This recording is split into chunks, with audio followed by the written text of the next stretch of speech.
Bonjour, je suis ravie de vous retrouver aujourd'hui pour parler d'individualisation.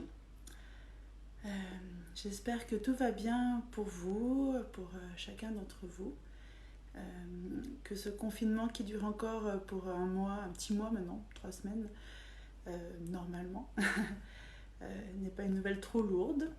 Vous arrivez à accueillir ça comme une opportunité, même si... Bonjour Jeanne.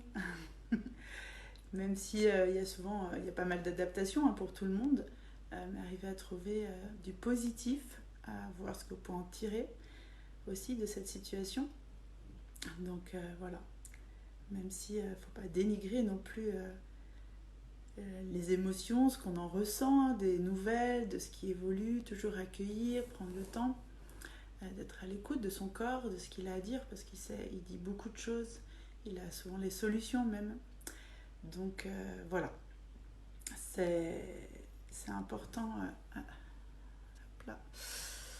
Bonjour Marielle, bonjour. Donc c'est important d'accueillir et en même temps arriver à... C'est toujours c'est pas où je me sens bien, où je me sens pas bien, c'est quelle partie de moi se sent bien et puis quelle partie de moi se sent un peu moins bien. Voilà. Ah, j'ai des messages. Hello Mélanie, merci d'être là. Donc voilà. Alors je vois qu'il y a du monde qui arrive un petit peu. Donc aujourd'hui j'avais envie de vous parler d'individualisation. C'est un terme qu'on peut connaître quand on est un petit peu dans le développement personnel, mais ça peut être aussi un terme qu'on ne connaît pas du tout.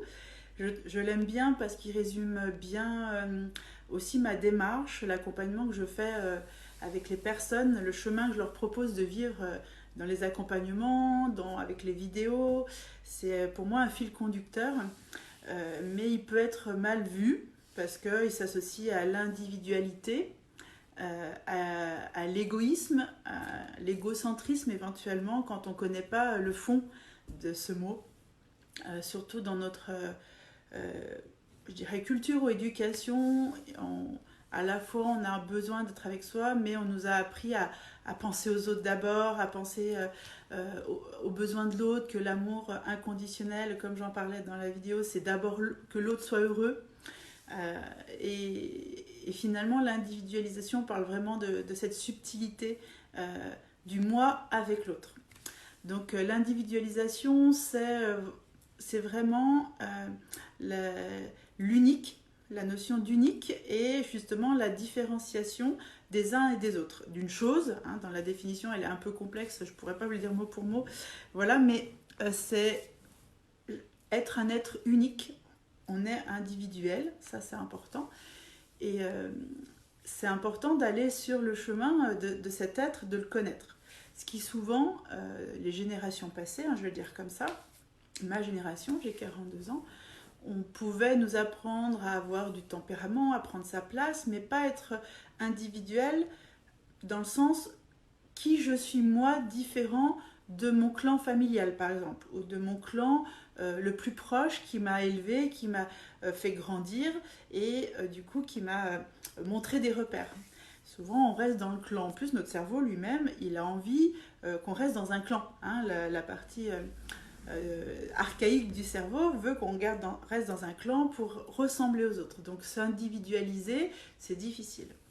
Donc l'individualisation c'est vraiment sortir du groupe pour être unique et différent. Ce qui est vraiment le chemin dans le développement personnel, dans la thérapie éventuellement. Pour moi, c'est vraiment un chemin de vie. C'est pas parce qu'on a un problème ou quoi que ce soit qu'on va faire un chemin personnel, c'est parce que justement on a envie de se connaître. Moi, c'est ça qui m'a guidée. Je me sentais différente des autres et ma difficulté, c'était de dire non, mais il faut pas. C'est pas, il faut que tu sois comme les autres, c'est égocentrique, c'est égoïste d'essayer d'être toi-même, essaye de t'adapter, il faut rentrer dans le moule, il faut que les choses, comment dire, il faut que les gens reconnaissent que tu fasses partie du clan, tout ça. Mais une partie en moi était plus forte et on m'emmenait toujours ailleurs. Et même quand je faisais rien, en fait, on m'a toujours dit oh, mais toi t'es différente des autres. Même quand j'étais la plus effacée, quand j'étais en école de coiffure, j'étais celle qui était la moins colorée au niveau des cheveux. changeais rarement de couleur de cheveux, je me maquillais pas beaucoup, j'étais plutôt neutre. Et bah du coup, on me disait que j'étais différente. Voilà. Sachez qu'en salon de coiffure, enfin en école de coiffure en général, c'est plutôt coloré, donc les gens montrent une forme de tempérament, d'individualité, mais finalement non. Voilà, là c'était moi qui passais pour quelqu'un de différent. Donc vraiment l'individualisation, c'est qui je suis moi d'abord. Comment je suis, quelles sont mes valeurs, quels sont mes besoins, comment je vis les choses aussi. Parce que finalement, on nous habitue à nous caler aussi au niveau sensoriel, au ressenti des autres. Voilà. Donc c'est vraiment un chemin de compréhension, d'amour de soi, se connaître, se ressentir, essayer aussi de mieux définir notre spécificité et vraiment ce qui est unique en nous, comment on s'est construit. Hein, rappelez-vous qu'on a un ADN unique, donc ça veut dire qu'on est tous différents. C'est une sorte d'hérésie d'essayer de ressembler à l'autre. On peut être inspiré par l'autre, mais lui ressembler, c'est pas possible en fait. Même des jumeaux qui vont se ressembler physiquement, moi je connais, j'ai ma maman et ma tante qui sont jumelles, elles se ressemblent énormément, mais elles sont très différentes. Parce que en elles, leur tempérament, leur sensibilité aux choses fait qu'elles n'ont pas la même vision des fois. Et elles vont avoir des réactions différentes suivant à chaque situation. C'est pour ça qu'on dit aussi que quand on élève des enfants, on a beau donner la même éducation, on ne va pas avoir le même résultat. Même si le résultat, c'est pas le mot, mais les enfants vont développer chacun leurs compétences et vont s'adapter au cadre qu'on leur impose, entre guillemets, ou que propose la famille. Donc ça veut dire qu'on est tous uniques. Donc l'individualisation vraiment nous invite à aller vers ce chemin-là. C'est pour moi quelque chose de très important. Je dirais que moi je l'ai choisi au niveau du karma, puisque je suis un enfant unique, je suis une fille unique, voilà. Donc il y avait quelque chose qui m'amenait déjà à dire je vis avec moi-même, même si mes parents m'ont donné un cadre qui était le leur et de leur génération, il était quand même souple. Et puis il y avait ce fait d'être seule. Donc j'avais juste à me repérer à mes parents, mais moi je pouvais être moi-même aussi. J'avais pas à m'adapter à un frère ou une sœur. Et je pense que ça a développé, en plus de mon tempérament de lion, voilà, ça a développé ce besoin de me trouver. Et c'est dans le développement personnel que j'ai trouvé ce chemin. Le corps, du coup, est devenu aussi mon outil. Et aujourd'hui, notre corps parle de cette individualisation. Puisqu'on est vraiment... notre corps, il exprime toute cette différence. Sauf les jumeaux qui se ressemblent beaucoup, mais si on regarde de près, franchement, il y a aussi de la différence. Ça, je peux l'avoir expérimenté. Voilà. Donc, tout ce chemin de connaissance de soi peut être difficile d'aller vers cette unique parce qu'on a beaucoup d'injonctions. On est une société, dans l'éducation aussi, comme je vous dis, de faire partie d'un clan. On doit rester dans ce clan, donc on va s'adapter. On a peur d'être rejeté. On a peur de ne pas être compris. On peut avoir eu des jugements déjà si on ne se comporte pas de la même façon. Au niveau, ça peut être au niveau du milieu familial, pas le même style de vêtements. Au niveau de la religion parfois, hein, si on n'a pas la même façon d'aborder la spiritualité que la religion de notre famille. Si on n'a pas les mêmes yeux, les mêmes cheveux. Hein, moi j'ai pu accompagner des personnes où finalement dans leur relation à leurs cheveux, on avait découvert que maman ou papa, le fait qu'un enfant, peut-être dans une famille, on va dire de blond, on se retrouve avec une brune, avec des cheveux bouclés alors qu'on a des cheveux raides, et ben il va y avoir beaucoup de jugements là-dessus. Il va y avoir des maudits, alors peut-être pas, t'es pas belle et tout ça, mais les cheveux vraiment noirs, hein, et puis ils sont frisés, hein, ils sont pas faciles à démêler, enfin voilà. Il y a toutes ces petites choses qui vont faire qu'on va essayer de ressembler aux autres. Et pourtant, c'est une souffrance. Par contre, il est clair que cette recherche au départ, elle est liée donc à nos neurones miroirs. Quand on est un petit enfant, on a besoin d'avoir l'autre pour être inspiré. On va être inspiré parce que quand on va voir papa, maman, les cousins, peut-être plus grands marcher, on va avoir envie, en tant qu'enfant, d'aller vers ça. C'est ça qui va permettre au cerveau de dire « je tends vers quelque chose ». Donc, il ne faut pas dénigrer la différence, ou la recherche de ressemblance en tout cas, ou d'être inspiré, mais il y a un moment il faut le lâcher. Et ça, vers l'adolescence en général, c'est là où on peut lâcher, où on va chercher à se trouver, mais souvent, comme parfois les systèmes sont très forts, on va essayer de rentrer dans un clan. Voilà. Alors qu'à l'adolescence, c'est le moment où on peut définir son clan, parce qu'on a toujours besoin d'un clan. Notre cerveau, de toute façon, il a besoin d'un clan. On peut changer de clan parce qu'on n'est pas le même clan familial. On peut changer de clan parce qu'on a une sensibilité différente. Voilà. On va rechercher un clan. Mais on pourrait aider les ados en les invitant à être eux-mêmes quand même. Des tout petits aussi. Hein, aller vers l'individualisation, c'est dès l'enfance. Pour moi, ça a été une évidence quand j'ai eu mes enfants de me dire comment je vais faire. Parce que du coup, moi j'ai eu plein d'outils que j'ai trouvés pour moi-même et comment on accompagne un enfant et comment je vais faire pour qu'ils restent eux-mêmes le plus possible. Que cette flamme à l'intérieur, elle ne s'éteigne pas. Voilà. Donc maintenant on a la chance aussi, on est des générations où il y a beaucoup d'informations, les neurosciences ont ouvert beaucoup de portes sur ce besoin vital de l'enfant, voilà. Mais quand on est adulte et qu'on a été élevé dans un moule, ça peut être plus difficile, ça peut être même complètement éteint, on va passer sa vie à chercher à ressembler aux autres et on va courir vers une forme de liberté extérieure qui nous rend malheureux. Moi j'ai découvert... pour moi, l'individualisation, ce mot-là, il est très récent, honnêtement. Je le vis depuis longtemps, parce que mon cheminement m'a emmené à ça, comme je vous disais. Mais je l'ai vraiment découvert récemment avec aussi Pierre Lassalle, qui a créé un jeu de cartes de l'individualisation. Il parle beaucoup de cette notion, parce qu'on a parlé déjà la dernière fois avec l'amour, toute cette notion d'amour de soi, aller vers la liberté intérieure. C'est pas la liberté de qu'est-ce que je possède, comment je peux sortir de chez moi. En ce moment, elle est très forte cette notion de liberté. Non, j'ai pas la liberté d'être à l'extérieur, mais du coup, plus je me connais, plus j'aime cette individualité, plus je me sens libre parce que je peux vivre là où je suis tel que je le veux. Voilà. Donc ça emmène vers ça l'individualisation. Plus je me connais, plus je me libère des carcans, des croyances, je dois être comme ça, je dois faire comme si, c'est ça la norme, c'est ça la bonne chose à faire, voilà. Et bien plus on va être libre intérieurement, plus on va s'aimer, on va travailler sur l'amour de soi, l'estime de soi, la confiance en soi, l'image de soi, l'amour de soi. En fait, on va travailler surtout avec l'individualisation. Et Pierre Lassalle, il en parle très bien aussi. Je l'utilise aussi souvent en accompagnement, des fois pour tirer une carte lorsqu'il y a des blocages face au miroir, ça peut aider. C'est inspirant. Donc vraiment, ce chemin d'individualisation, il n'est pas négatif, il n'est pas égocentrique, ni narcissique, il n'a aucun de ces termes-là. Il est plutôt un amour intérieur, un ressenti de soi, voilà. On travaille bien sur l'image aussi de soi, qui va permettre, parce que plus on s'aime, plus on est en respect de soi, plus on sent en sécurité avec l'être qu'on est et nos différences, moins ça va être difficile d'aller vers les autres, mais même s'ils sont différents de nous, justement. On va accueillir leurs différences, tout en sachant là où on veut ou pas aller. Ok, j'accueille, t'as pas la même vision que moi de la vie, je comprends. Ça veut pas dire qu'on va venir spécialement des potes, hein, mais je peux entendre quelqu'un qui dit les choses à l'opposé de moi. Ok, parce que moi, dans mon identité, c'est ok. Voilà, mon individualisation, elle est ok. Et du coup, je vais aller vers les autres avec moins de peur, plus de confiance, plus de détachement aussi. Voilà, moi je le ressens comme ça.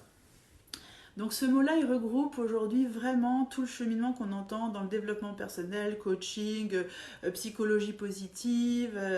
Ça regroupe tout ça. Et c'est vraiment important. Parce que aujourd'hui, on est en plein dedans en plus. La Terre nous invite à nous poser des questions sur nos modes de fonctionnement. Si vous connaissez un petit peu le pouvoir d'intention, c'est que toutes les pensées ou les choses, comment je les vis, en fait, on les matérialise. Donc, je ne vais pas vous faire un cours tout de suite. Mais du coup, plus je m'aime, plus je reconnais mes différences, j'accepte mes ombres et mes lumières, hein, parce que c'est dans la partie aussi ombre, plus je vais le faire à l'extérieur, mais aussi je vais apaiser l'intérieur qui va faire que je vais matérialiser des choses positives. Voilà. Et en ce moment, on est un peu là-dedans. Voilà. Moi, je ne discuterai pas spécialement de l'interprétation. Il y a plein de gens qui le font, j'ai la mienne. Mais l'individualisation, la Terre, elle est à l'image de notre être intérieur. Donc, plus on va travailler sur soi, plus on fait du bien aux autres. Plus on va lâcher des choses, par exemple au niveau transgénérationnel, on dit que lorsqu'on travaille sur notre histoire familiale, on libère notre lignée. Par exemple, moi qui travaille beaucoup sur mon histoire, sur mon féminin, je libère des choses chez ma fille et mon fils. Parce que je libère chez mon garçon aussi des mémoires liées au féminin qu'il peut porter, peut-être de son histoire, de la maltraitance, de femmes envers lui, on ne sait pas, dans d'autres vies, enfin voilà. Donc l'individualisation est vraiment ce cheminement, ce questionnement de qui je suis, de se découvrir, de s'aimer, de comprendre comment on est. Par exemple, moi j'ai beaucoup travaillé aussi sur ma sensibilité. Ce chemin de me comprendre m'a invité à dire mais ok, quand les gens ont l'air pas sensibles à une chose, moi je me disais bah t'es trop sensible, tu réagis trop, tu pleures devant un film, tu vois une personne triste ou mendiante dans la rue, t'as envie de pleurer alors que t'as 30 ans. C'est quoi cette histoire? Quand les gens me racontent leur vie, ben, des fois il y a des choses, ça me touche, voilà.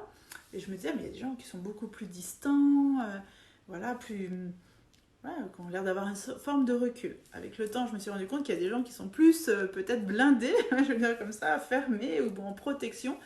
Euh, et puis à un moment, je me suis dit même, et même si eux sont OK avec ce qu'ils sont, et puis ils sont pas si fermés que ça, c'est leur façon de le vivre.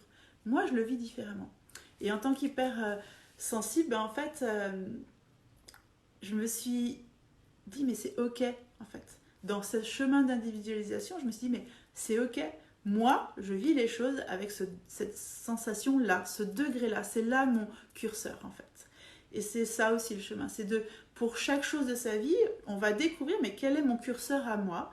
Je respecte celui de l'autre, mais moi, du coup, je respecte surtout le mien. Et je ne vais pas m'adapter, mais finalement, ok, comment je me positionne? Est-ce que j'ai envie de jouer ce jeu-là? Est-ce que j'ai envie d'être dans cet échange? Est-ce que non, là, c'est trop violent pour moi? Et on le voit dans plein de choses. Par exemple, l'éducation non violente, par exemple, avec les enfants. Il y a des gens qui vont faire des choses avec leurs enfants, ok. Et pour eux, c'est ok, en fait. Et puis moi, je vais me dire, mais c'est insupportable. Mais il y a des gens qui m'ont dit être une maman trop maternante, étouffante pour mes enfants, je suis trop fusionnelle et tout ça. Ok, je l'entends et je le respecte. Mais moi, c'est comme ça que j'élève mes enfants. Ça n'empêche pas que je mette du cadre, ça n'empêche pas que j'exprime mes limites quand j'en peux plus sur certaines choses. Je suis un être humain avec mes limites, avec deux enfants hypersensibles, très vivants, et je choisis de laisser cette partie-là s'exprimer vraiment. Par contre, dans le cadre qui est le nôtre. Mais du coup, c'est ma sensibilité, c'est comme ça. Mais je vois que des fois, à l'extérieur, les gens, bah vas-y, cadre-la. Mais non, moi, je peux le vivre tranquillement. Et puis, à l'inverse, il y a des choses que je ne peux pas vivre, c'est difficile. Donc, ce chemin d'individualisation, de connaissance de soi, c'est ça qui nous emmène vers l'autre, vraiment. Et je trouve ça génial. Moi, la première, je suis comme tout le monde.